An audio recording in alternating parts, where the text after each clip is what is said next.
दोस्तों, आपके YouTube channel दी काफी कंपटीशन क्लासेज में आप सभी का स्वागत है। अभी असली मंजिल पाना बाकी है, अभी असली मंजिल पाना बाकी है, इरादों का इम्तिहान बाकी है, अभी तो इरादों का इम्तिहान बाकी है। अभी तोली है मुट्ठी भर जमीन, अभी तोली है मुट्ठी भर जमीन, अभी तोलना पूरा आसमान बाकी है, अभी तोलना पूरा आसमान बाकी है। दोस्तों, अभी हमने ब्लड पढ़ा है, अभी पूरा सर्कुलेटरी सिस्टम बाकी है, और एक पूरा सर्कुलेटरी सिस्टम आपको एक ट्रिक के अंदर क्या करवाएंगे, याद करवाएंगे। दोस्तों, अब बात करते हैं दोस्तों सर्कुलेटरी सिस्टम की। किसकी चर्चा करते हैं? सर्कुलेटरी सिस्टम की हम चर्चा। दोस्तों, सर्कुलेटरी सिस्टम परिसंचरण तंत्र, परिसंचरण तंत्र। दोस्तों, सर्वप्रथम बात करते हैं कि परिसंचरण तंत्र की खोज किसने की? तो परिसंचरण तंत्र की खोज की विलियम्स हार्वे, विलियम्स हार्वे ने की। किसने की? विलियम्स हार्वे ने। यानी जो रक्त होता है एक क्या होता है? विलियन होता है। क्या होता है? विलियन। तो ये विलियन से याद रखना, विलियम्स हार्वे। तो परिसंचरण तंत्र की खोज की विलियम्स हार्वे। तो परिसंचरण तंत्र होता है, क्या होता है? परिसंचरण तंत्र होता है। हम इसकी चर्चा करेंगे कि परिसंचरण होता क्या है, परिसंचरण तंत्र होता क्या है, इसकी खोज किसने की, और ये हमारे शरीर में क्या कार्य करता है, इसका अध्ययन क्या कहलाता है, इसके बारे में दोस्तों हम क्या करेंगे? चर्चा करेंगे। तो दोस्तों, जो परिसंचरण तंत्र है इसकी खोज किसने की? इसकी खोज की विलियम्स हार्वे ने की। और ये परिसंचरण जो तंत्र है इसका हम क्या कर रहे हैं? अध्ययन कर रहे हैं।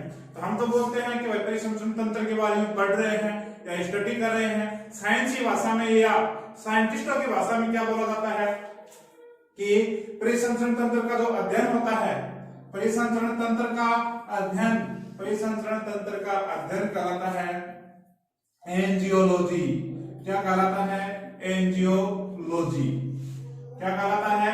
एंजियोलॉजी या एंजियोग्राफी भी, एंजियोग्राफी। एंजियोग्राफी भी किसका अध्ययन कहलाता है? परिसंचरण तंत्र का अध्ययन कहलाता है। दोस्तों, बात करते हैं एंजियो का अर्थ क्या होता है?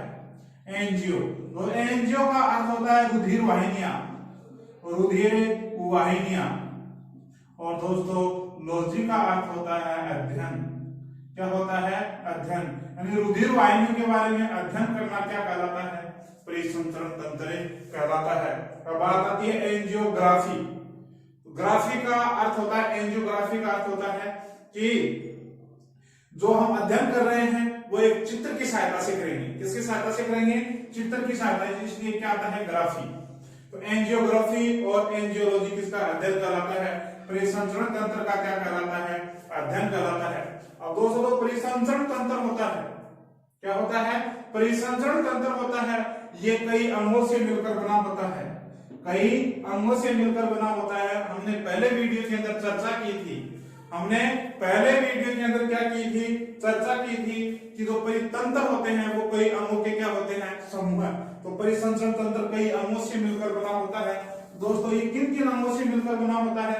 दोस्तों, ये इसका मुख्य अंग होता है हृदय। क्या होता है? हृदय। और दोस्तों, किससे मिलकर बना होता है? रुधिर वाहिनियों, रुधिर वाहिनियों और रुधिर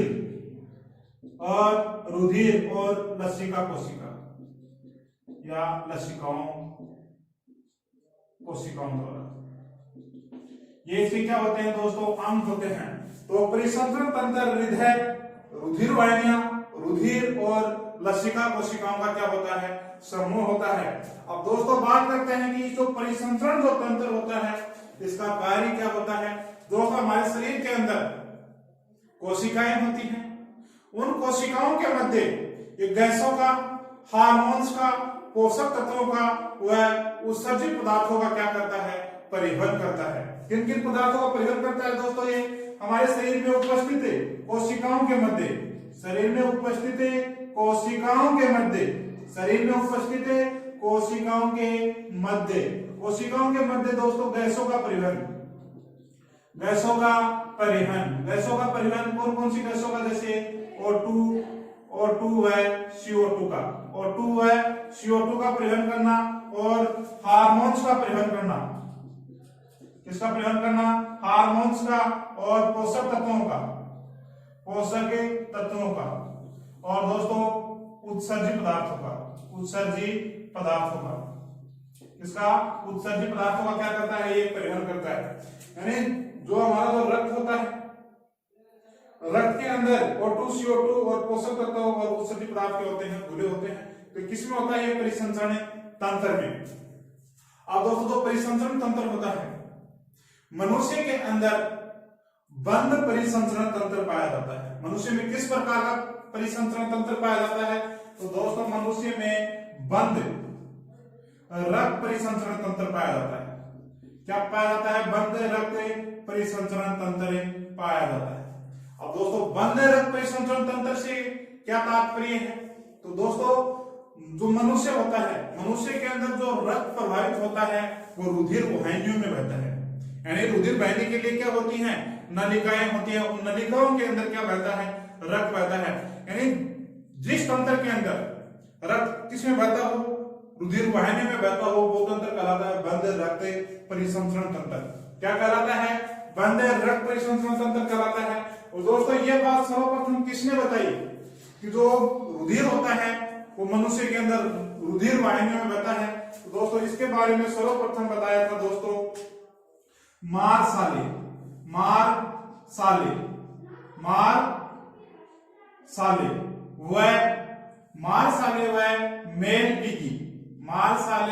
मेल पिगी व विलियम्स हार्वे ने बताया। विलियम्स हार्वे नामक वैज्ञानिकों ने बताया कि जो रुधिर होता है वो मानव शरीर के अंदर किसमें बहता है? रुधिर वाहिनी में बहता है। और दोस्तों बंद रक्त परिसंचरण तंत्र और किसमें पाया जाता है? दोस्तों किसान होता है। किसान का दोस्त कौन होता है? दोस्तों केंचुआ। कौन होता है? केंचुआ। तो दोस्तों केंचुए के अंदर भी रक्त किसमें बहता है? रुधिर वाहिनियों में बहता है। और दोस्तों जोंक के अंदर भी कौन सा रक्त परिसंचरण तंत्र पाया जाता है? बंद रक्त परिसंचरण तंत्र पाया जाता है। और जितने भी एनिलिडा वर्ग के जितने भी प्राणी हैं, उन सभी के अंदर बंद रक्त परिसंचरण तंत्र पाया जाता है। कौन सा रक्त परिसंचरण तंत्र पाया जाता है? बंद। अब बात करते हैं दोस्तों कि खुला रक्त परिसंचरण तंत्र किसमें पाया जाता है? मनुष्य में तो कौन सा होता है? बंद। और अन्य जीवों में कौन सा पाया जाता है? खुला रक्त परिसंचरण तंत्र। तो दोस्तों खुला रक्त परिसंचरण तंत्र किन किन जीवों में पाया जाता है?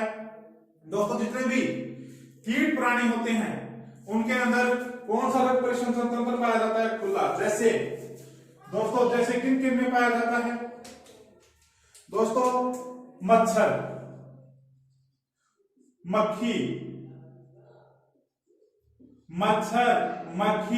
खटमल, इन प्राणियों के अंदर रक्त का प्रवाह क्या होता है? खुला होता है। यानी रक्त प्रवाह के लिए दोस्तों इनमें क्या नहीं होता? दोस्तों इनमें रक्त प्रवाह के लिए रुधिर वाहिनियां नहीं होती। इनमें रक्त का प्रवाह क्या होता है? खुला होता है।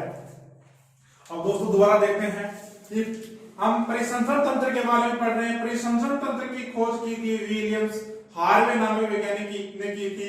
और दोस्तों परिसंचरण तंत्र का हम क्या कर रहे हैं? अध्ययन कर रहे हैं। तो परिसंचरण तंत्र का अध्ययन कहलाता है एंजियोलॉजी। क्या कहलाता है? एंजियोलॉजी या एंजियोग्राफी। एंजियो का अर्थ होता है रुधिर वाहिनियां, लॉजी का अर्थ क्या होता है दोस्तों? अध्ययन होता है। अब दोस्तों परिसंचरण जो तंत्र होता है, परिसंचरण तंत्र होता है, ये कई अंगों का क्या होता है? एक समूह होता है।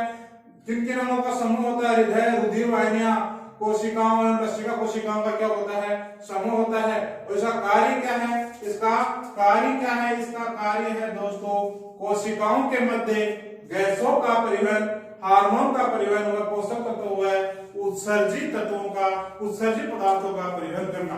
अब दोस्तों जो मनुष्य होता है, मनुष्य के अंदर बंद रक्त परिसंचरण तंत्र पाया जाता है। बंद का मैंने आपको बता दिया कि जो रुधिर होता है वो बंद रुधिर वाहिनी में बहता है। इस बंद सर्वप्रथम ऐसे किसने बताया कि मनुष्य के अंदर रक्त बंद रुधिर वायु में बहता है। मार साले विलियम साले नामक वैज्ञानिक ने बताया। और बंद रक्त परिसंचरण तंत्र और किसमें पाया जाता है? केंचुआ, जोंक और एनिलिडा के अंदर क्या पाया जाता है? क्या पाया जाता है? बंद परिसंचरण तंत्र पाया जाता है। कुछ जीवों में खुला परिसंचरण तंत्र पाया जाता है। खुले का मतलब होता है रक्त क्या बहता है, खुला बहता। तो खुला किसमें पाया जाता है? मच्छर, मक्खी और खटमल जो प्राणी होते हैं उनमें खुला रक्त परिसंचरण तंत्र पाया जाता है। तो हृदय के अंग कौन कौन से होते हैं? परिसंचरण तंत्र के अंग कौन कौन से होते हैं? हृदय और रुधिर वाहिनियां, रुधिर और लसिका कोशिकाएं। तो दोस्तों हमने रुधिर के बारे में पढ़ लिया है। अब हम पहला अंग पढ़ेंगे हृदय और फिर पढ़ेंगे रुधिर वाहिनियां। वह हृदय क्या होता है और रुधिर वाहिनियां क्या होता है। तो दोस्तों एक बार आप इसका स्क्रीनशॉट ले लो, फिर दोस्तों हम आगे बढ़ते हैं। अब दोस्तों हम बात करते हैं हृदय की, कि हम हृदय का क्या करेंगे? अध्ययन करेंगे। और हृदय क्या होता है, क्या कार्य करता है, इसका अध्ययन क्या कहलाता है, इसकी दोस्तों हम क्या करेंगे? चर्चा करेंगे। तो दोस्तों तो हृदय होता है, हम हृदय का क्या कर रहे हैं? अध्ययन कर रहे हैं। हृदय का क्या कर रहे हैं? अध्ययन कर रहे हैं। तो हम तो बोलते हैं कि हम हृदय का अध्ययन कर रहे हैं, जबकि साइंटिस्ट होते हैं या डॉक्टर होते हैं या साइंस की भाषा में इसे क्या बोला जाता है? कार्डियोलॉजी। हृदय का अध्ययन क्या कहलाता है? कार्डियोलॉजी। क्या कहलाता है? कार्डियोलॉजी।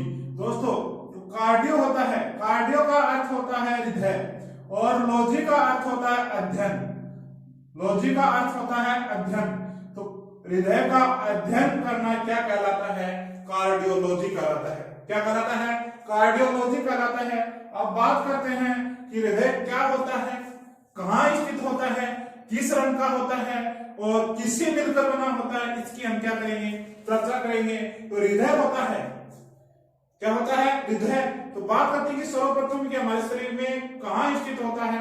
तो हृदय हमारे वक्ष स्थल में स्थित होता है। हृदय कहाँ स्थित होता है? वक्ष स्थल। वक्ष स्थल यानी हमारी होती है छाती। हमारे छाती के अंदर क्या होता है? हृदय स्थित होता है। दोस्तों जो हृदय होता है ये मांसपेशियों से,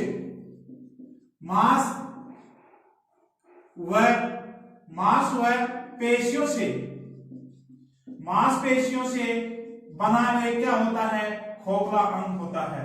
मांसपेशियों से बना क्या होता है? एक खोखला अंग होता है। जो हृदय होता है इसके अंदर कोई भी हड्डी नहीं होती और ये किससे बना होता है? केवल मांस और पेशियों से बना होता है। किससे बना होता है? मांसपेशियों से, और अंदर से क्या होता है? खोखला अंग होता है। दोस्तों जो हृदय होता है, अब बात करते हैं किस रंग का होता है। तो ये लाल रंग का अंग होता है। किस रंग का अंग होता है? लाल रंग का क्या होता है? अंग होता है। दोस्तों जो हृदय होता है हमारा क्या होता है? हृदय होता है। दोस्तों ये एक पंप की भांति कार्य करता है। किसकी भांति कार्य करता है? पंप की भांति कार्य करता है। दोस्तों जो हमारा शरीर होता है क्या होता है? हमारा शरीर होता है एक बिल्डिंग के समान होता है। जिस प्रकार से बहुमंजिला भवन होता है वैसे हमारा क्या होता है? शरीर होता है। जिस प्रकार से बहुमंजिला भवन के अंदर फर्स्ट माला, सेकंड माला, थर्ड माला, फोर्थ माला के अंदर पानी पहुंचाना होता है, तो पानी पहुंचाने के लिए किसका उपयोग करते हैं? पंप का उपयोग करते हैं। और वो पंप क्या करता है? जिस मंजिल में हम पानी पहुंचाना चाहते हैं उस मंजिल तक वो क्या कर देता है? पानी पहुंचा देता है। वैसे हमारा शरीर भी एक क्या होता है? बहुमंजिला भवन होता है। तो इसके अंदर क्या होते हैं? अंग होते हैं। उन अंगों तक क्या पहुंचाना होता है? रक्त पहुंचाना होता है। तो रक्त पहुंचाने के लिए एक अंग कार्य करता है, उस अंग को क्या कहते हैं? हृदय। तो हृदय किसके समान कार्य करता है? पंप के समान क्या करता है? हमारे शरीर में कार्य करता है। दोस्तों जो हृदय होता है, हृदय के अंदर न तो रुधिर बनता है, न शुद्ध होता है, न संग्रहित होता है।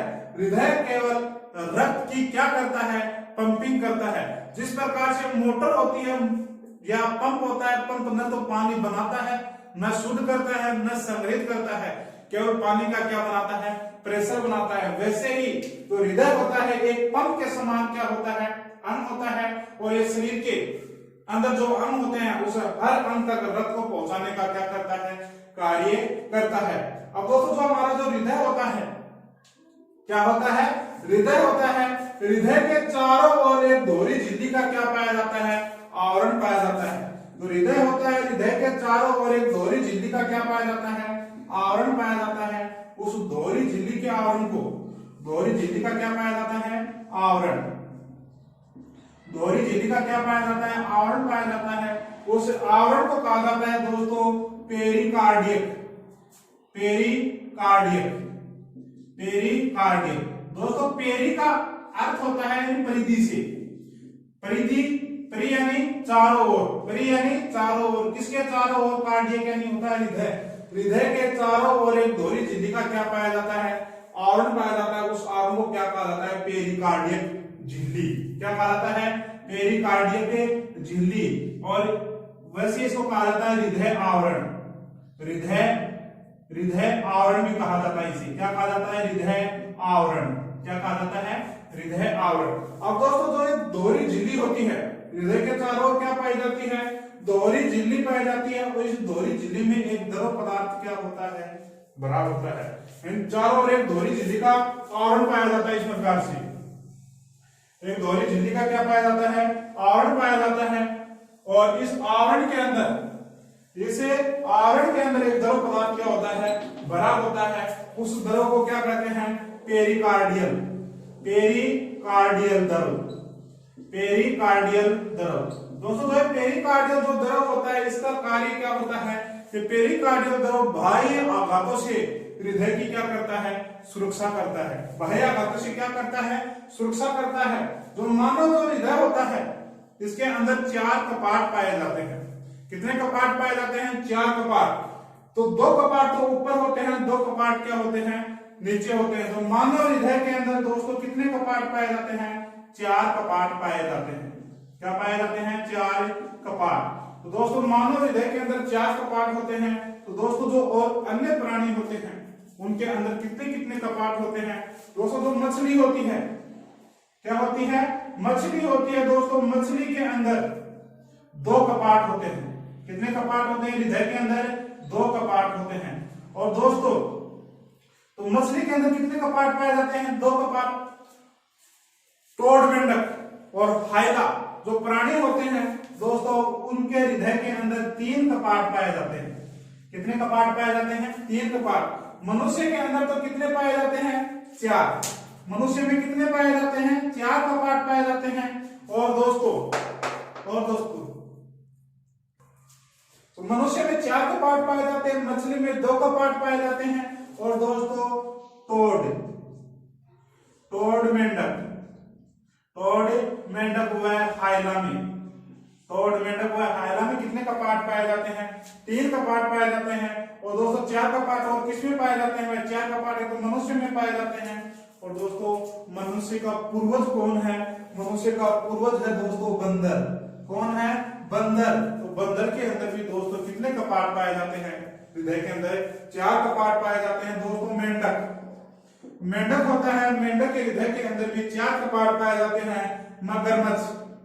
मगरमच्छ और दोस्तों घड़ियाल, मगरमच्छ व घड़ियाल, इनके हृदय के अंदर भी दोस्तों कितने कपाट पाए जाते हैं? 4 कपाट। तो घड़ियाल, मगरमच्छ, मेंढक, बंदर और मनुष्य इनके हृदय के अंदर 4 कपाट होते हैं। मछली होती है, मछली के हृदय के अंदर 2 कपाट होते हैं। टोड मेंढक व हाइला के अंदर कितने कपाट होते हैं? 3 कपाट होते हैं। और दोस्तों किसान का मित्र कौन होता है? कौन होता है दोस्तों? केंचुआ। कौन होता है? केंचुआ। और दोस्तों केंचुए के हृदय के अंदर 8 कपाट पाए जाते हैं। कितने कपाट पाए जाते हैं? 8 कपाट पाए जाते हैं। और दोस्तों सर्वाधिक कपाट किसमें पाए जाते हैं? दोस्तों सर्वाधिक कपाट पाए जाते हैं कॉकरोच के हृदय में। किसके हृदय में पाए जाते हैं? कॉकरोच के हृदय में 13 कपाट होते हैं। कितने कपाट होते हैं? 13 कपाट। कॉकरोच के हृदय के अंदर, कॉकरोच के हृदय के अंदर 13 कपाट होते हैं। और उस कॉकरोच को तिलचट्टा भी कहा जाता है। क्या कहा जाता है? तिलचट्टा। कॉकरोच को क्या कहा जाता है? तिलचट्टा भी कहा जाता है। तो दोस्तों ये किसकी बात हो गई? कोष्ठकों की बात हो गई। और दोस्तों जो मनुष्य होता है, मनुष्य का जो हृदय होता है, इसका जो भार होता है, मनुष्य के हृदय का बात करते हैं भार की। तो दोस्तों पुरुषों का जो हृदय होता है उसका भार अधिक होता है। और महिलाओं के जो हृदय होता है उसका भार क्या होता है? कम। तो पुरुषों का हृदय का भार, पुरुषों के हृदय का भार, हृदय का भार कितना होता है? पुरुषों के हृदय का भार होता है दोस्तों 300 से 400 ग्राम। कितना होता है? एवरेज 300 से 400 ग्राम होता है। और दोस्तों महिलाओं का, किसका दोस्तों? महिलाओं के हृदय का भार होता है 250 से 350 ग्राम। कितना होता है? 350 ग्राम। तो महिलाओं का हृदय पुरुषों के हृदय की अपेक्षा क्या होता है? छोटा होता है। दोस्तों एक बार आप इसका स्क्रीनशॉट ले लो, फिर दोस्तों आगे बढ़ते हैं।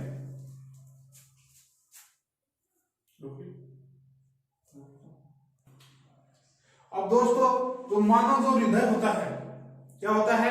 मानव हृदय होता है, इसको मुख्य 2 भागों में बांटा गया है। मुख्य कितने भागों में बांटा गया है? मुख्य 2 भागों में बांटा गया है। मुख्य 2 भागों में बांटा गया है। 2 भागों में बांटा गया है। तो दोस्तों मुख्य 2 भागों में किसमें बांटा गया है? मुख्य 2 भागों में किसमें बांटा गया है? दोस्तों जो हृदय होता है, एक तो हृदय का दायां भाग होता है और एक क्या होता है? बायां भाग। इस साइड का कौन सा भाग होता है? दायां भाग। इस साइड का बायां भाग। एंड दायां हृदय और ये कौन सा हृदय होता है? बायां हृदय। तो दायां कौन सी साइड का होता है और बायां कौन सी साइड का होता है? दोस्तों जो हृदय होता है, हृदय के बीचों बीच एक क्या होती है? खांच होती है। हृदय के बीचों बीच एक क्या होती है? खांच होती है। हृदय के बीचों बीच क्या होती है? तो दोस्तों हृदय के 2 भाग होते हैं, दायां भाग और बायां भाग। दायां भाग किस साइड का होता है? जो एक खांच होती है, इस खांच के इधर का दायां भाग और खांच के उस साइड बायां भाग होता है। दोस्तों इस खांच को क्या कहा जाता है? इस खांच को कहा जाता है सेप्टम। क्या कहा जाता है? सेप्टम कहा जाता है। और दोस्तों जो हृदय होता है, हृदय के अंदर ऊपर भी 2 कोष्ठक होते हैं और नीचे भी क्या होते हैं? 2 कोष्ठक होते हैं। इन कोष्ठकों को कपाट कहा जाता है। क्या कहा जाता है? कपाट। तो दोस्तों जो ऊपर वाले जो कपाट होते हैं, हृदय के अंदर जो ऊपर वाले जो कपाट होते हैं, इन कपाटों को कहा जाता है आलिंद या एट्रियम कहा जाता है। वो जो नीचे वाले जो कपाट होते हैं, इनको कहा जाता है निलय, वेंट्रिकल कहा जाता है। ऊपर वाले कपाट नीचे वाले कपाट की अपेक्षा क्या होते हैं? छोटे होते हैं। या आलिंद आकार में निलय की अपेक्षा क्या होते हैं? छोटे होते हैं। निलय की अपेक्षा आलिंद क्या होते हैं? छोटे होते हैं। तो दोस्तों जो हृदय होता है, हृदय के मुख्य 2 भाग होते हैं। और दोस्तों हृदय के अंदर 4 कपाट पाए जाते हैं। हृदय के अंदर कितने कपाट पाए जाते हैं? 4 कपाट पाए जाते हैं। 4 कपाट। तो दोस्तों 2 कपाट कहां होते हैं? 2 कपाट ऊपर और 2 कपाट कहां होते हैं? नीचे। कहां होते हैं? नीचे। दोस्तों ऊपर वाले कपाटों को कहा जाता है आलिंद। क्या कहा जाता है? आलिंद। और नीचे वाले कपाटों को दोस्तों क्या कहा जाता है? निलय। इंग्लिश में क्या बोलते हैं इन्हें? आर्ट्रियम।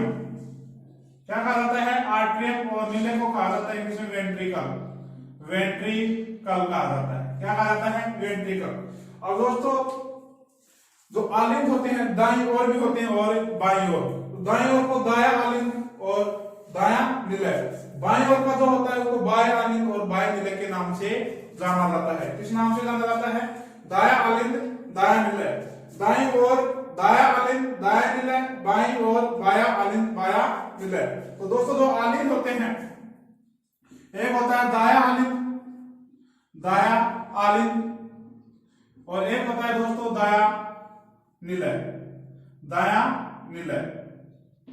और एक होता है दोस्तों बायां आलिंद, बायां आलिंद, बायां आलिंद और बायां निलय, बायां निलय, बायां निलय। दोस्तों जो आलिंद और जो निलय होते हैं, आलिंद और निलय होते हैं, इनके मध्य वाल्व पाए जाते हैं। क्या पाए जाते हैं? वाल्व पाए जाते हैं। ये वाल्व क्या करते हैं? जो रक्त आता है, रक्त सर्वप्रथम किसमें प्रवेश करता है? महाशिरा में। महाशिरा से दाएं आलिंद में और दाएं आलिंद से दाएं निलय में प्रवेश करता है। तो निलय से वापिस रक्त को किसमें जाने से रोकता है? आलिंद में जाने से रोकता है। तो इन वाल्व का कार्य होता है रक्त को विपरीत दिशा में जाने से क्या करते हैं? रोकते हैं। तो दोस्तों ये दाएं का जो वाल्व होता है, इसको कहा जाता है एट्रीवेंट्रिकुलर वाल्व। दाएं ओर के आलिंद को क्या कहा जाता है? दायां एंट्रीवेंट्रिकुलर वाल्व या त्रिवलक कपाट कहा जाता है। तो एग्जामिन क्वेश्चन कई बार पूछा जाता है कि दाएं ओर के वाल्व को क्या कहा जाता है? दाएं ओर के वालों को कहा जाता है त्रिवलक कपाट या राइट एंट्री वेंट्रिकुलर। और दोस्तों बाईं ओर भी क्या पाया जाता है, क्या पाया जाता है, वाल्व पाए जाते हैं। इन वाल्व को कहा जाता है लेफ्ट वेंट्रिकुलर वाल्व या बाइक स्पीड वाल्व, या क्या कहा जाता है बाइक स्पीड वाल्व। बाईं ओर से याद रखना, बाइक स्पीड और दाईं ओर कौन सा होता है, त्रिवलक। तो दो ही कपाट होते हैं, एक बाईं ओर एक दाईं ओर। तो बाईं ओर को याद रखना, बाई यानी बाइक स्पीड और दाईं ओर कौन सा होता है, त्रिवलक कपाट होता है। इनको एंट्री वेंट्रिकुलर वाल्व क्यों कहा जाता है। एंट्री यानी तो क्या होता है, एंट्री में यानी तो आलिंद, और वेंट्री यानी क्या होता है, वेंट्रिकल यानी होता है निलय। आलिंद और निलय के मध्य, आलिंद और निलय के मध्य पाए जाते हैं, इसलिए इनको एंट्री वेंट्रिकुलर कहा जाता है। किस साइड है, दाईं ओर है तो दाया एंट्री वेंट्रिकुलर, और बाईं ओर है तो लेफ्ट या बाया एंट्री वेंट्रिकुलर वाल्व। इनको इंग्लिश में क्या कहा जाता है, बाइक स्पीड, और इसको क्या कहा जाता है, त्रिवलक स्पीड या ट्राइक स्पीड वाल्व भी कहा जाता है। इनका कार्य क्या है, वाल्व का कार्य है, वाल्व का कार्य। तो दोस्तों वाल्व का कार्य है रक्त को विपरीत दिशा में जाने से रोकना, विपरीत दिशा में जाने से रोकना। यानी रक्त को विपरीत दिशा में जाने से क्या करता है, ये रोकता है। दोस्तों जो वाल्व होते हैं, दाएं ओर का जो वाल्व होता है, दायां वाल्व को कहा जाता है त्रिवलक कपाट।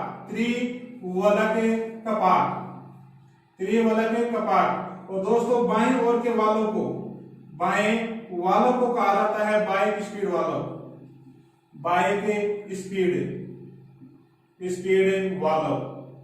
और दोस्तों इंग्लिश में क्या कहा जाता है, एंट्री वेंट्रिकुलर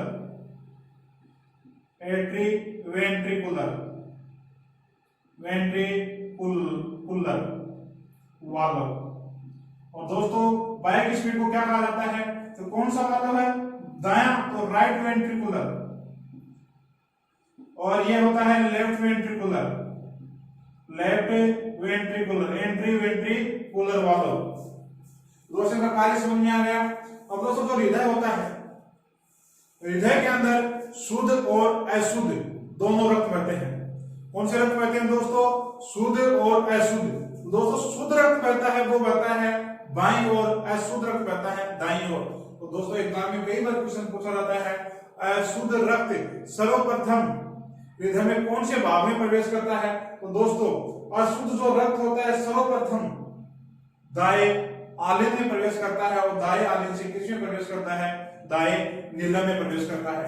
किसमें प्रवेश करता है, सर्वप्रथम अशुद्ध रक्त हृदय के दाएं भाग में, और दाएं भाग में भी दाएं आलिंद में क्या करता है, प्रवेश करता है। दोस्तों एक बार आप इसका स्क्रीनशॉट ले लो दोस्तों, फिर आगे बढ़ते हैं। तो दोस्तों बात करते हैं, तो हृदय होता है, हृदय को मुख्य दो भागों में बांटा गया है, दाएं हृदय बायां हृदय।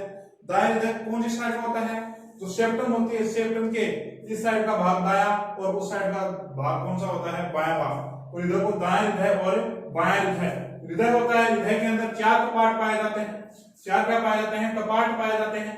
उन कपाटों को आलिंद व निलय के नाम से जाना जाता है। किस नाम से जाना जाता है, आलिंद व निलय। अब दाईं ओर दायां आलिंद व दायां निलय, बाईं ओर बायां आलिंद व बायां निलय होता है।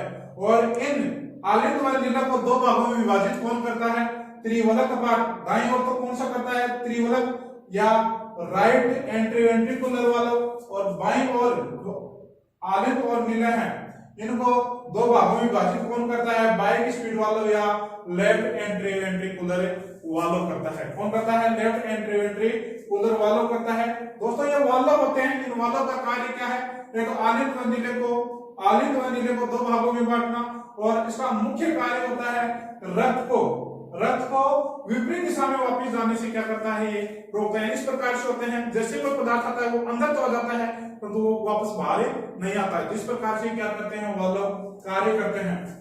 अब दोस्तों एग्जाम में कई क्वेश्चन पूछा जाता है कि अशुद्ध रक्त अशुद्ध रक्त हृदय के अंदर सर्वप्रथम कौन से भाग में प्रवेश करता है? तो दोस्तों महाशय के माध्यम से सर्वप्रथम दाएं भाग में प्रवेश करता है और दाएं भाग में भी दाएं आलिंद में क्या करता है? प्रवेश करता है। दाएं आलिंद में क्या करता है? प्रवेश करता है। दोस्तों इसको उतार स्क्रीनशॉट ले लो, फिर आगे बढ़ते हैं। अब दोस्तों हम चर्चा करते हैं कि भाई ये तो पढ़ लिया कि जो हृदय होता है इसके अंदर 4 कपाट होते हैं और दाएं आलिंद, दाएं नीले, बाईं और बाएं आलिंद और बाएं नीले होते हैं। और हमने चर्चा की कि जो रक्त होता है या जो अशुद्ध रक्त होता है सर्वप्रथम हृदय के कौन से भाग में प्रवेश करता है? दाएं आलिंद में, वह दाएं नीले में। तो दोस्तों हृदय तक अशुद्ध रक्त को कौन सी रक्त वाहिनियों की सहायता से पहुंचाया जाता है और शुद्ध रक्त को शरीर के विभिन्न अंगों तक किसकी सहायता से पहुंचाया जाता है? तो अब बात करते हैं दोस्तों किसकी? रक्त वाहिनियों की। किसकी चर्चा करते हैं? रक्त वाहिनियों की। रक्त वाहिनियों की किसकी चर्चा करते हैं? रक्त वाहिनियों की क्या करते हैं? चर्चा करते हैं। यानी जो परिसंचरण तंत्र होता है इसके अंग होते हैं हृदय, रक्त वाहिनियां और रक्त और लसिका कोशिकाएं। तो हृदय की हमने चर्चा कर ली। अब बात करते हैं रक्त वाहिनियों की। दोस्तों रक्त वाहिनियां क्या होती हैं?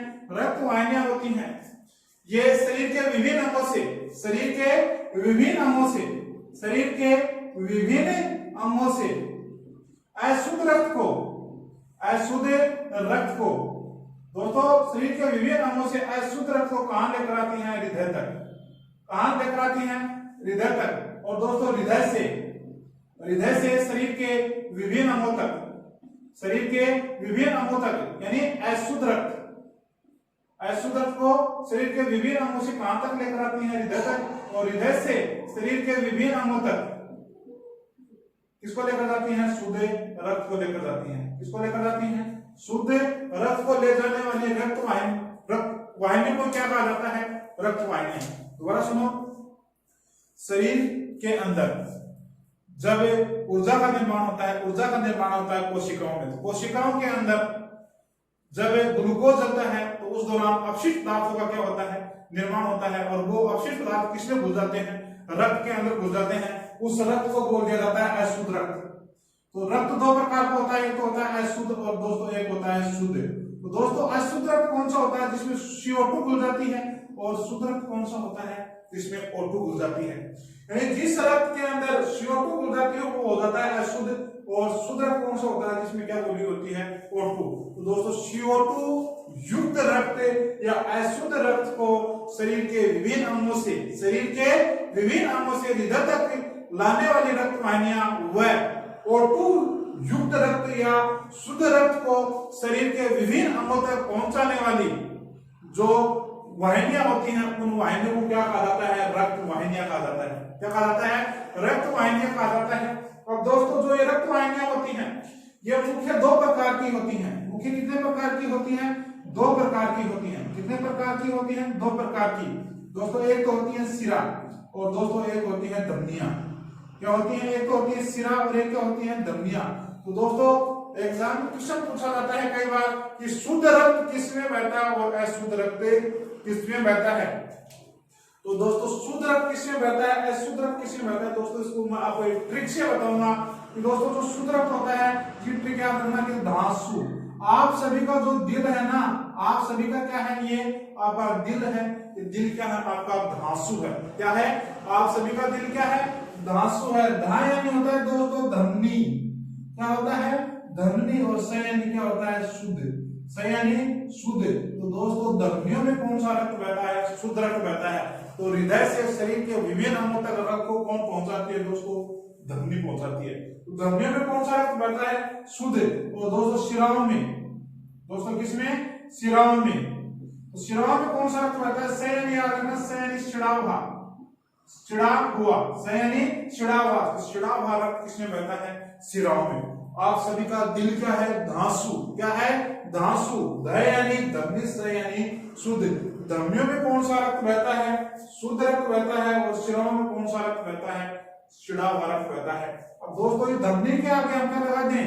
फैफुस लगा दें। क्या लगा दें? फैफुस। तो फैफुसीय धमनी, फैफुसीय धमनी। तो दोस्तों फैफुसीय धमनी में रक्त बहता है अशुद्ध रक्त। कौन सा रक्त बहता है? अशुद्ध रक्त बहता है। अब दोस्तों बात करते हैं कि फुफ्फुसीय धमनी कौन सी होती है? फुफ्फुसीय धमनी होती है, फुफ्फुसियां नहीं होते हैं फेफड़े। फुफ्फुस का अर्थ क्या होता है? फेफड़े। तो फेफड़ों तक रक्त को ले जाने वाली धमनी फुफ्फुसीय धमनी, और फुफ्फुसीय धमनी के अंदर अशुद्ध रक्त बहता है, क्योंकि जो रक्त का जो शुद्धिकरण होता है या रक्त का जो ऑक्सीकरण होता है वो कहाँ होता है? फेफड़ों में। तो सर्वप्रथम हृदय अशुद्ध रक्त किसमें आता है? हृदय के दाएं आलिन में, दाएं आलिन से दाएं हृदय में। फिर ये हृदय क्या करता है? रक्त की पंपिंग करता है। तो देखो दोस्तों ये कौन सी धमनी है? फुफ्फुसीय धमनी। और फुफ्फुसीय धमनी दोस्तों इस रक्त को कहां लेकर जाती है? फेफड़ों में। और अशुद्ध जो रक्त होता है, अशुद्ध रक्त किसे कहते हैं? जिसमें क्या घुली होती है? CO2। इस CO2 को कहां छोड़ती है? फेफड़ों में छोड़ती है, और वहां से ऑक्सीजन ग्रहण करती है। क्या ग्रहण करती है? वो तो ऑक्सीजन ग्रहण करती है। कहां से? फेफड़ों से। तो फेफड़ों में CO2 को छोड़ती है कौन? फुफ्फुसीय धमनी, और वहां से O2 को ग्रहण करती है। कौन सी धमनी करती है दोस्तों? फुफ्फुसीय शिरा। यानी फेफड़ों से हृदय तक रक्त को लाने वाली शिरा को क्या कहा जाता है? फुफ्फुसीय शिरा। फेफड़ों से हृदय तक रक्त को लाने वाली शिरा को क्या कहा जाता है? फुफ्फुसीय शिरा। तो दोस्तों फुफ्फुसीय शिराओं के माध्यम से, फुफ्फुसीय शिराओं में कौन सा रक्त बहता है? शुद्ध रक्त बहता है। कौन सा रक्त बहता है? शुद्ध। कौन सा रक्त बहता है? शुद्ध रक्त बहता है। तो फुफ्फुसीय शिरा कौन सी शिरा होती है? फेफड़ों से शुद्ध रक्त को कहां लाती है? हृदय तक। और हृदय में कहां लाती है?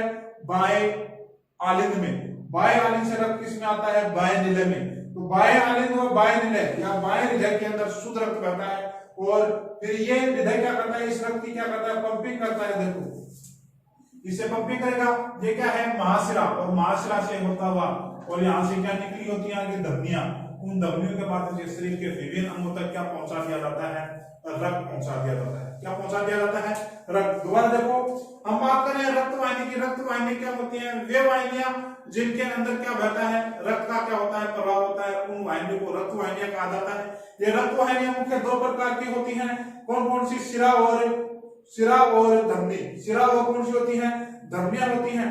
अब दोस्तों शरीर के अंदर दो प्रकार का रक्त बहता है, एक तो शुद्ध और एक अशुद्ध। दोस्तों शुद्ध रक्त कौन सा होता है?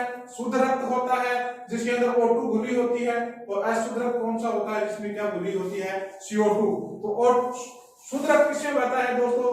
तो आपको एक ट्रिक मैंने बताई है, धांसू। आप सभी का दिल क्या है? धांसू। तो दह यानी धमनी से यानी शुद्ध धमनियों में शुद्ध रक्त बहता है। वो जो शिराएं होती हैं क्या होती हैं? स यानी शिरावा। शिराओं के अंदर कौन सा रक्त बहता है? शिरावा क्या बहता है? रक्त बहता है। जो फुफ्फुसीय धमनी होती है, क्या होती है? फुफ्फुसीय धमनी। फुफ्फुस में बहता है। जैसे रोटी होती है, क्या होती है? रोटी होती है। दोस्तों क्या होती है? रोटी होती है। रोटी के ऊपर क्या लग जाती है? फफूंद लग जाती है। उसका स्वाद बदल जाता है। क्या बदल जाता है? स्वाद। फफूंद से फफूंद लग जाती है तो क्या बदल जाता है? स्वाद। तो रक्त क्या हो जाता है? अशुद्ध। और फुफ्फुसीय शिराएं कौन सी होती है? मैंने बता दिया कि फेफड़ों से रक्त को हृदय तक लाने वाली रक्त वाहिनी को क्या कहा जाता है? फुफ्फुसीय शिरा। और फुफ्फुसीय शिरा में कौन सा रक्त बहता है? अशुद्ध रक्त बहता है। अब दोस्तों जब ये हृदय होता है, इस हृदय के अंदर रक्त आता है। क्या आता है? रक्त आता है। तो उस रक्त की गति को नियंत्रित कौन करता है? इसके अंदर एक अंग और लगा होता है, पेसमेकर। दोस्तों वो पेसमेकर क्या करता है? दोस्तों पेसमेकर क्या करता है? पेसमेकर कार्य करता है, इन्हें कपाटों की गति को नियंत्रित करता है। किसकी गति को नियंत्रित करता है? कपाटों की गति को नियंत्रित करता है। और एक कपाट क्या होते हैं? जब हृदय के अंदर दो कंडीशन होती हैं, एक तो हृदय संकुचित होता है और एक शीतल होता है। एक तो क्या होता है? संकुचन और शिथिलन। जब हृदय शीतल अवस्था में आता है तो ये कपाट खुल जाते हैं, और जब ये संकुचित होता है तो रक्त की क्या करता है? पंपिंग करता है। शीतल अवस्था में आता है तो रक्त हृदय के अंदर क्या करता है? प्रवेश करता है। और जब ये संकुचित अवस्था में होता है तो हृदय से रक्त शरीर के विभिन्न अंगों तक जाता है। तो कब होता है? जब हृदय शीतल अवस्था में आता है। कौन सी अवस्था में आता है? शीतल अवस्था में आता है तो ये कपाट क्या हो जाते हैं? खुलते हैं। और जब ये शीतल अवस्था में आता है खुलते हैं, और संकुचित अवस्था में आता है तो बंद होते हैं। जब ये संकुचित होता है तो ये कपाट बंद हो जाते हैं, रक्त वापस विपरीत दिशा में जाने से रुक जाता है।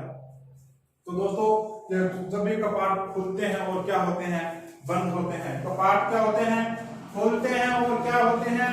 बंद होते हैं। तब दोस्तों लब और डब की ध्वनि क्या होती है? उत्पन्न होती है। दोस्तों किसकी ध्वनि उत्पन्न होती है? लब और डब की ध्वनि उत्पन्न होती है। और इस लब और डब की ध्वनि को ही दोस्तों, इसे लब और डब की ध्वनि को ही दोस्तों हृदय की धड़कन कहा जाता है। क्या कहा जाता है? हृदय की धड़कन। क्या कहा जाता है? हृदय की धड़कन कहा जाता है दोस्तों। तो जब कपाट खुलते हैं और बंद होते हैं तो कौन सी ध्वनि आती है? लब और डब। कपाट कब खुलते हैं और कब बंद होते हैं? कब खुलते हैं और कब बंद होते हैं? जब दोस्तों हृदय संकुचित यानी संकुचित यानी पिचकता है तो रक्त की क्या करता है? पंपिंग करता है। और जब ये विराम अवस्था में आता है तो रक्त अंदर आता है। जब रक्त अंदर कब आता है? जब शीतल अवस्था में होता है। शीतल अवस्था के दौरान कपाट खुल जाते हैं और संकुचन के दौरान कपाट बंद हो जाते हैं। जब कपाट खोलते हैं और क्या होते हैं? बंद होते हैं। कपाट खोलते हैं और बंद होते हैं तो लब और डब की क्या आती है? ध्वनि आती है, जिसे क्या कहा जाता है? हृदय की धड़कन कहा जाता है। क्या कहा जाता है? हृदय की धड़कन कहा जाता है। तो दोस्तों इस हृदय की धड़कन को नियंत्रित करता है पेस मेकर। कौन करता है? Pacemaker. अब दोस्तों पेस मेकर क्या होता है? पेस मेकर क्या करता है? हृदय की गति को क्या करता है? नियंत्रित करता है। और ये पेस मेकर को हृदय का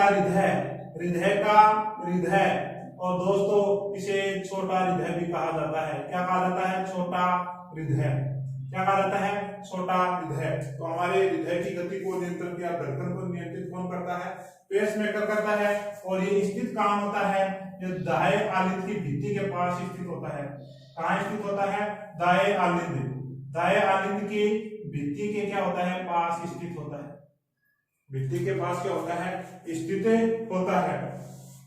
दोस्तों आप एक इसका स्क्रीनशॉट ले लो। तो दोस्तों बात करते हैं कि हृदय की जो धड़कन होती है वयस्क मनुष्य में कितनी होती है, महिलाओं में कितनी होती है, बच्चों में कितनी होती है हृदय की धड़कन कब कम है। अब दोस्तों बात करते हैं कि वयस्क मनुष्य में हृदय की धड़कन कितनी होती है, पुरुषों में कितनी होती है, महिलाओं में कितनी होती है, बच्चों में कितनी होती है और वर्गों में कितनी होती है। हृदय की धड़कन तो हृदय की धड़कन किसे कहते हैं? कपाटों का खुलना व बंद होना, यानी इधर खुलते हैं और क्या होते हैं? बंद होते हैं। तो लब और डब की ध्वनि आती है, उस ध्वनि को ही क्या कहा जाता है? हृदय की धड़कन कहा जाता है। तो दोस्तों जो नवजात शिशु होते हैं, नवजात शिशु कहते हैं जो माँ की गर्भ से जो जन्म लेता है, 5 साल का जो बच्चा होता है उसको नवजात शिशु कहा जाता है। उस शिशु की जो हृदय धड़कन होती है वो एक मिनट में कितनी बार उसका हृदय धड़कता है? उसकी हृदय जो धड़कन होती है वो होती है 140 से 160 बार होती है। कितनी होती है? 140 से 160 बार होती है। और दोस्तों बात करते हैं 5 वर्ष के बच्चों का हृदय एक मिनट में कितनी बार धड़कता है? या 5 वर्ष के बच्चों की हृदय की धड़कन, 5 वर्ष के बच्चों की हृदय की धड़कन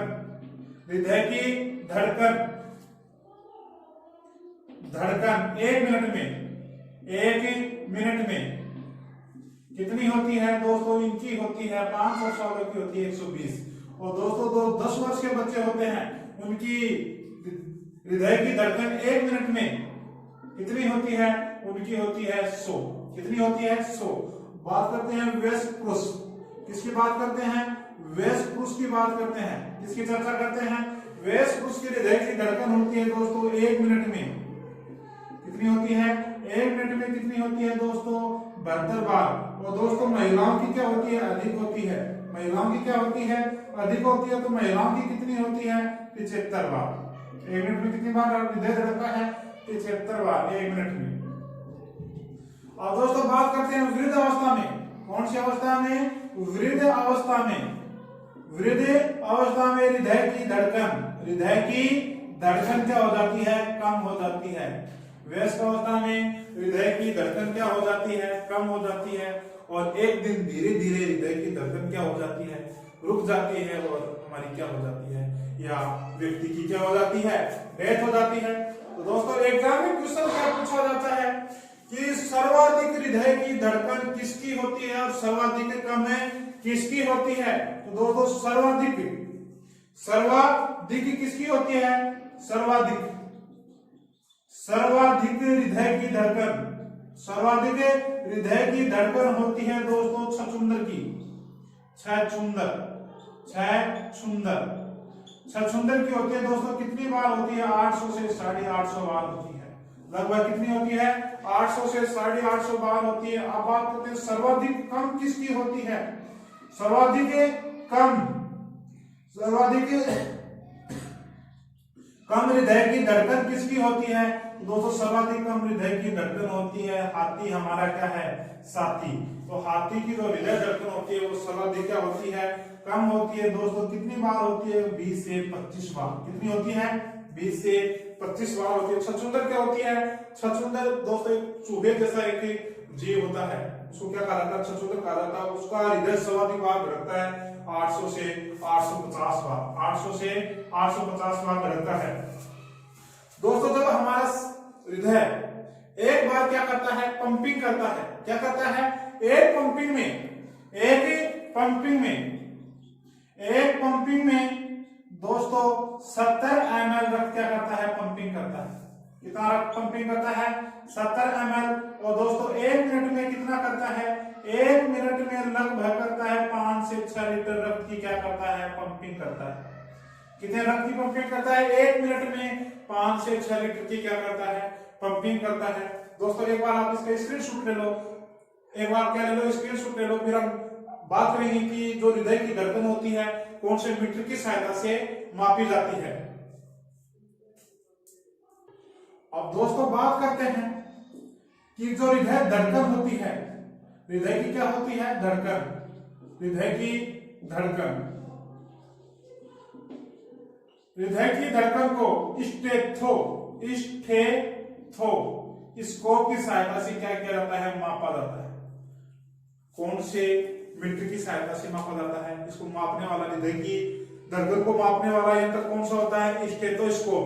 जो हम डॉक्टर के पास जाते हैं तो डॉक्टर कानों के अंदर लगाकर एक यहाँ से एक यंत्र लगाता है, उस यंत्र को क्या कहा जाता है, स्टेथोस्कोप कहा जाता है। क्या कहा जाता है, स्टेथोस्कोप।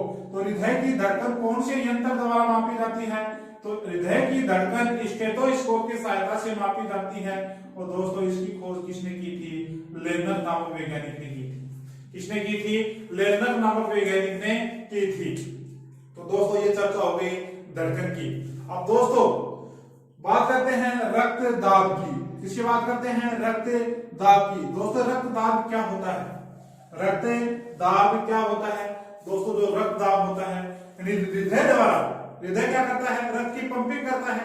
तो हृदय रक्त द्वारा रुधिर वाहिनियों की आंतरिक भित्ति पर लगने वाला दाब, तो रक्तदाब किसे कहते हैं, रक्त वाहिनियों की आंतरिक सतह पर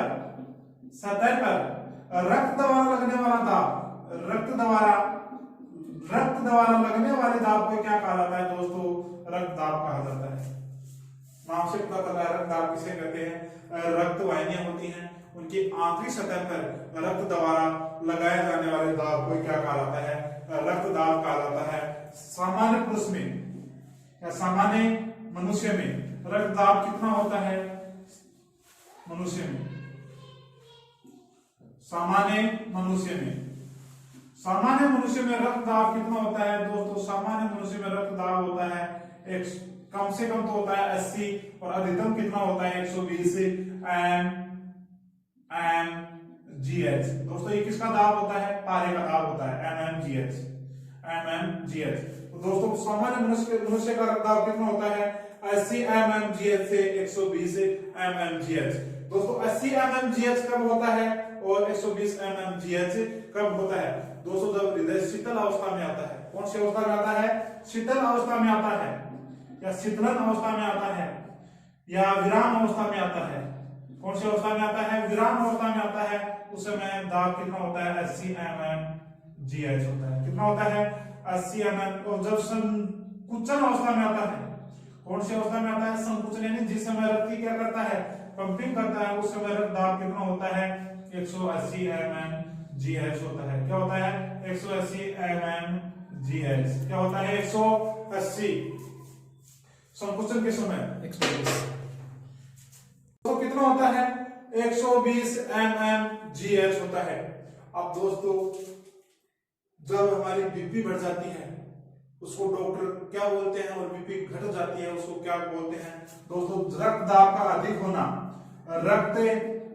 रक्त दाब का अधिक होना क्या कहलाता है? बीपी। बी यानी ब्लड, द यानी प्रेशर, बीपी ब्लड प्रेशर का अधिक होना क्या कहलाता है?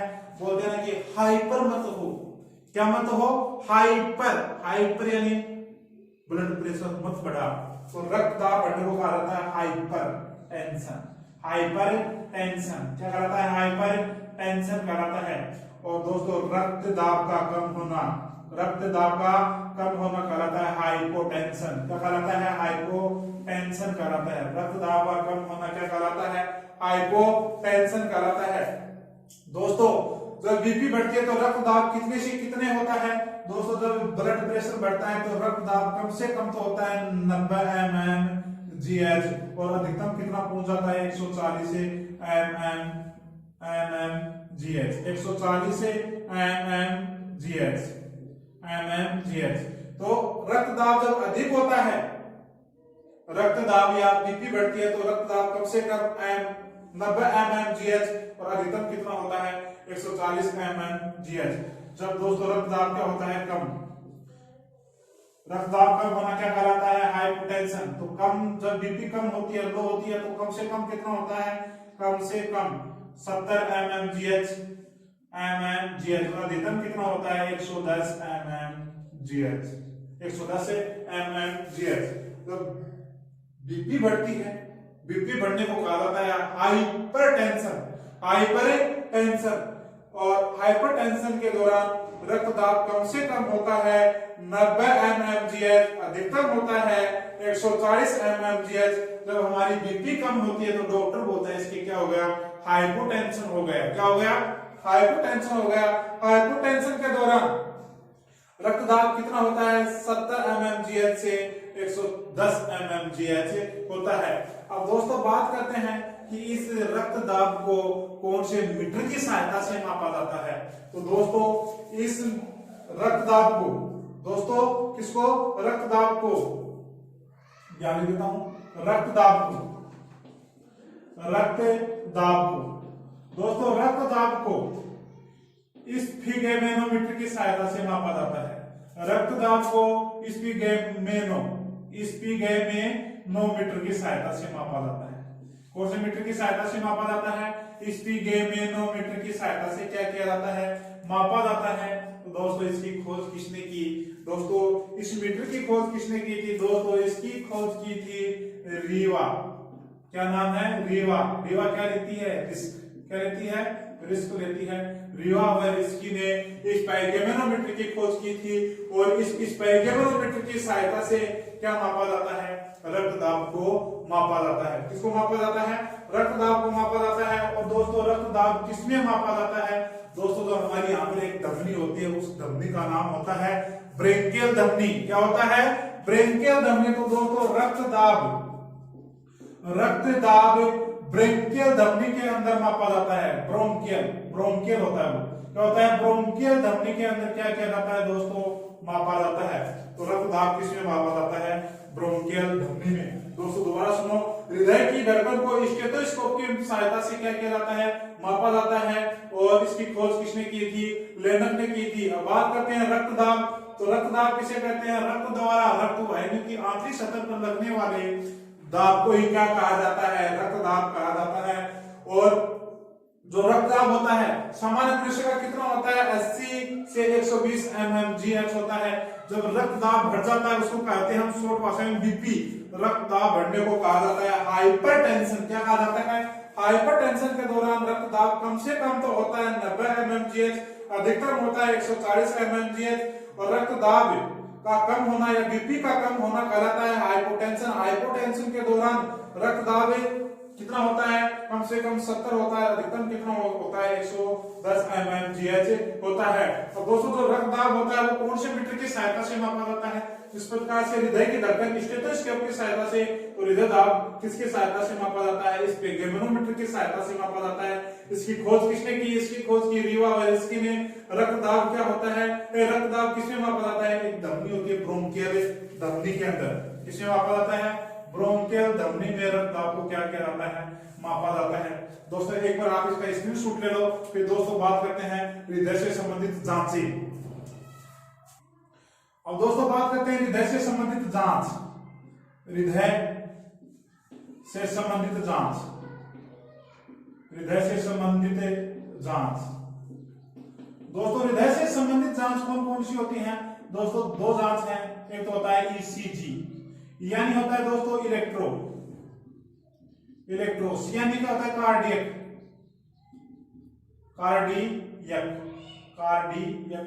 Graphy, GRAPH graphy, electrocardiography. एक होता है दोस्तों चॉइस हावर होल्डर टेस्ट,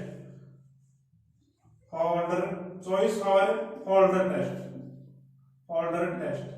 तो दोस्तों हृदय से संबंधित दो जांच होती हैं, एक होती है ईसीजी, एक होती है चॉइस हावर होल्डर टेस्ट। ये किससे संबंधित जांच होती है दोस्तों, हृदय से संबंधित क्या होती है, जांच होती है दोस्तों। एक होती है एंजियोग्राफी। दोस्तों एंजियोग्राफी भी किससे संबंधित जांच होती है, दोस्तों हृदय से संबंधित क्या होती है, जांच होती है। किससे संबंधित जांच होती है, हृदय से संबंधित जांच होती है। अब दोस्तों बात करते हैं कि सर्वप्रथम हृदय का प्रत्यारोपण कहां किया गया था और किस डॉक्टर ने किया था। तो दोस्तों हृदय का सर्वप्रथम प्रत्यारोपण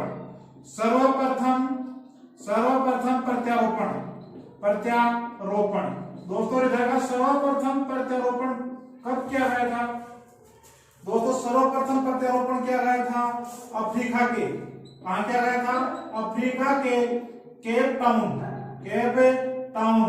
नामक स्थान पर किया गया था। कहां किया गया था, केप टाउन नामक स्थान पर किया गया था। और दोस्तों कौन से डॉक्टर द्वारा किया गया था, डॉक्टर किर्स्चन बेनार्ड द्वारा किया गया था। दोस्तों ऐसे याद रखना, दिल कौन डाल सकता है, हमारे कृष्ण भगवान डाल सकते हैं। कौन डाल सकते हैं, कृष्ण भगवान। और कृष्ण भगवान क्या थे, सांवले। और सांवले लोग कहां मिलते हैं, अफ्रीका में। कहां मिलते हैं, अफ्रीका में। कृष्ण भगवान कृष्ण बेनार्ड। और कृष्ण बेनार्ड कहां के थे, अफ्रीका के, क्योंकि सर्वाधिक सांवले लोग कहां के होते हैं, अफ्रीका के होते हैं। और दोस्तों दूसरे सांवले कहां होते हैं, भारत में। तो भारत में हृदय का प्रत्यारोपण किस डॉक्टर ने किया था, तो कृष्ण भगवान को क्या कहा जाता है, गोपालक भी कहा जाता है। क्या कहा जाता है, गोपाल भी तो कहा जाता है। तो डॉक्टर वेणु गोपालाचारी ने भारत के अंदर सर्वप्रथम कृत्रिम हृदय का क्या किया था, प्रत्यारोपण किया था। क्या किया था, कृत्रिम हृदय का प्रत्यारोपण। तो दोस्तों हृदय का सर्वप्रथम प्रत्यारोपण कब किया, कहां किया गया, अफ्रीका के केप टाउन नामक स्थान पर किया गया था। कहां किया गया था, अफ्रीका के केप टाउन नामक स्थान पर किया गया था। किस डॉक्टर द्वारा किया गया था, कृष्ण बेनार्ड द्वारा किया गया था। और भारत में किस डॉक्टर द्वारा किया गया था, डॉक्टर वेणु गोपालाचारी द्वारा किया गया था। और कहां किया गया था, नई दिल्ली। कहां किया गया था, नई दिल्ली में किया गया था। और दोस्तों कहां किया गया था, एम्स हॉस्पिटल में। कहां पे किया गया था, एम्स हॉस्पिटल में किया गया था। दोस्तों यदि वीडियो आपको अच्छा लगा हो तो दोस्तों शेयर जरूर करना। और शेयर करने के आपके पैसे नहीं लगते हो दोस्तों। चैनल को सब्सक्राइब जरूर करना, सब्सक्राइब करने के आपके कोई पैसे नहीं लगते हो दोस्तों। लाइक जरूर करना। थैंक यू दोस्तों।